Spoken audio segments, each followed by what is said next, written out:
Saya akan menyampaikan hal berikutnya yang telah saya siapkan sebelumnya dan membicarakan mengenai saksi-saksi. Dalam Deuteronomi Tuhan berkata pada Musa, cara untuk mengetahui nabi yang asli adalah apakah ramalannya menjadi kenyataan. Misalnya Elijah, dalam Al-Quran dipanggil Ilyas. Ia pergi menemui raja dan berkata padanya, tidak akan turun hujan. Hingga aku mengatakannya demikian dan kemudian selama 6 bulan tidak turun hujan. 1 tahun tidak turun hujan. Bahkan di Tunisia dalam setahun penuh tidak turun hujan. Kemudian Elijah pergi menemui raja dan berkata, kita akan bertanding. Dan mereka pun pergi ke Gunung Karmel dan melakukan pertandingan tersebut. Dan sang raja pun kalah.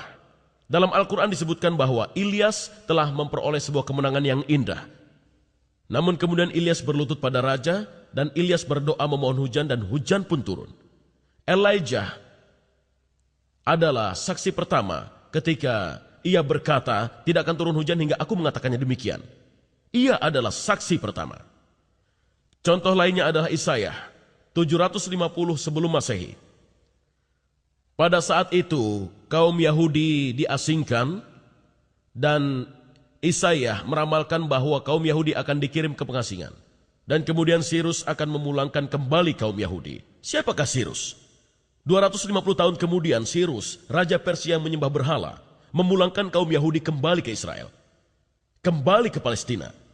Dan di London terdapat silinder Sirus yang mengisahkan tentang cerita tersebut. Jadi Anda dapat menanyakan sebuah pertanyaan, apakah Yesus menepati ramalan-ramalan? Apakah Yesus melakukan mukjizat? Apakah Yesus membuat ramalan-ramalan?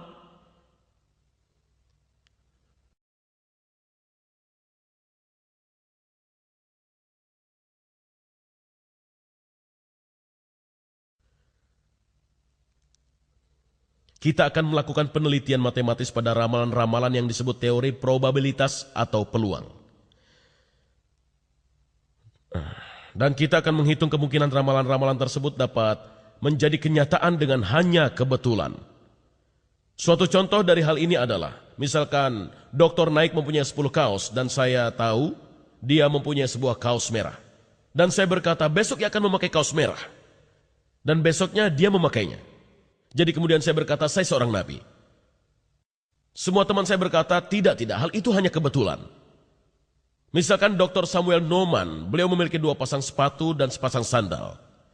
Keesokan harinya saya meramalkan kaos yang dipakai Dr. Naik, dan saya meramalkan bahwa Dr. Samuel Norman akan memakai sandalnya. Dan Dr. Sabil Ahmed memiliki 5 topi, dan saya berkata beliau akan memakai sorbannya. Kemungkinan-kemungkinan apakah yang saya miliki sehingga semua hal ini benar dengan hanya kebetulan? Sudah. Baiklah, Anda mengalihkan 110 dengan 15 dengan 13 dan Anda akan mendapatkan 150. Dan ini kemungkinan saya untuk mendapatkan hasilnya dengan keberuntungan. Bisakah slide-nya dihidupkan? Tolong, sebentar. Maksud saya layarnya diturunkan.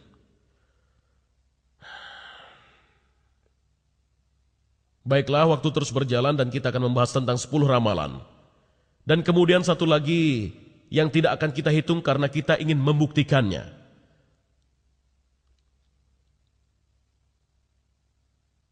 Ramalan yang pertama adalah ramalan dalam Jeremia. Ramalan dalam Jeremia pada 600 sebelum Masehi bahwa Mesias haruslah berasal dari keturunan David. Hari-hari itu datang, kata Tuhan, ketika aku akan mengangkat seorang teman yang adil bagi David. Seorang raja yang akan memerintah dengan bijaksana dan melaksanakan apa yang adil dan benar di negeri tersebut, dan ia akan dipanggil Raja Yehowa atau keadilan. Dan kenyataannya terjadi pada bulan ke-6, malaikat Gabriel diutus Tuhan kepada Mary.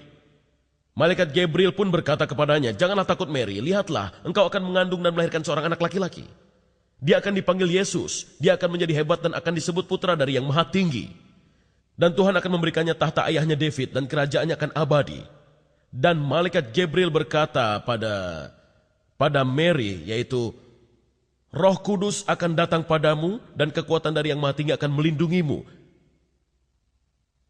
Maka anak yang akan lahir nanti akan disebut kudus atau suci. Ketika David adalah yang pertama, dia hanya berasal dari keluarga yang kecil. Tetapi setelah ia menjadi raja dan keluarganya menjadi terkenal, maka tiap orang akan mengingat bahwa sang raja mempunyai 50 sepupu. Jadi saya beranggapan bahwa 1 dari 200 orang Yahudi berasal dari keluarga David.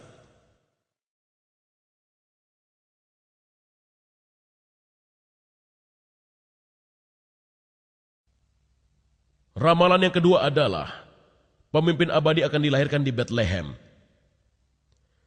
Mikah pada 750 sebelum Masehi.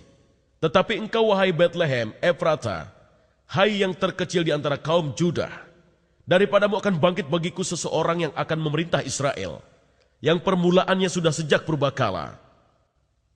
Dan kenyataannya meskipun Yosef dan Mary tinggal di Nazaret karena perintah Kaisar Agustus, Yosef harus membawa Mary ke Bethlehem, kota kelahiran Yosef. Dalam kenyataannya disebutkan, dan Yosef juga pergi ke Galilea dari kota Nazaret ke Judea menuju ke kota David yang disebut Bethlehem, karena ia berasal dari rumah dan keturunan David. Dan ketika berasal di Bethlehem, Mary melahirkan anak laki-lakinya. Bagaimana peluang dilahirkan di Bethlehem? Sekitar 2 miliar orang dilahirkan di dunia. Sejak dari Mikah hingga sekarang, dan 7.000 orang tinggal di Bethlehem. Jadi 1 orang dari tiap 280.000 orang dilahirkan di Bethlehem. Ramalan yang ketiga, seorang utusan akan mempersiapkan jalan bagi Mesias. Tugas ini dilaksanakan oleh Melehi dalam bab nomor 3 ayat 1 pada 400 sebelum Masehi. Lihatlah aku menyuruh utusanku supaya ia mempersiapkan di hadapanku. Dengan mendadak Tuhan yang kau cari itu akan masuk ke baitnya. Malaikat perjanjian yang kamu kehendaki itu, sesungguhnya ia datang.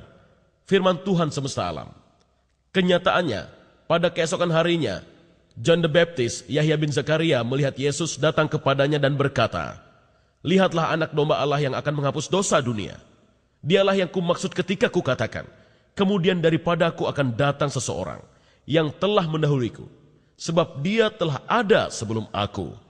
Dan di Al-Quran juga ada, yaitu di surat Ali Imran ayat 39-45, ketika surat itu menyebutkan bahwa Yahya akan datang menyaksikan kebenaran firman Tuhan, yang namanya adalah Yesus Kristus, putra dari Mary.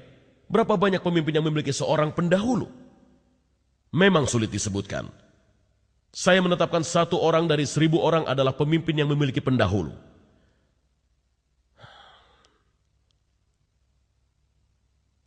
Ramalan yang keempat, Mesias akan melakukan banyak pertanda dan mukjizat.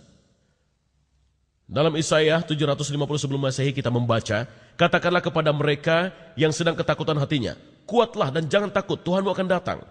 Dan dia akan menyelamatkanmu. Kemudian mata orang buta akan melihat, telinga orang tuli akan mendengar. Dan kemudian kaki orang yang pincang bisa melompat seperti seekor rusa. Dan lidah orang yang bisu akan dapat berteriak gembira. Kenyataannya, The Gospel menegaskan sebagaimana juga Al-Quran bahwa Yesus melakukan banyak mukjizat.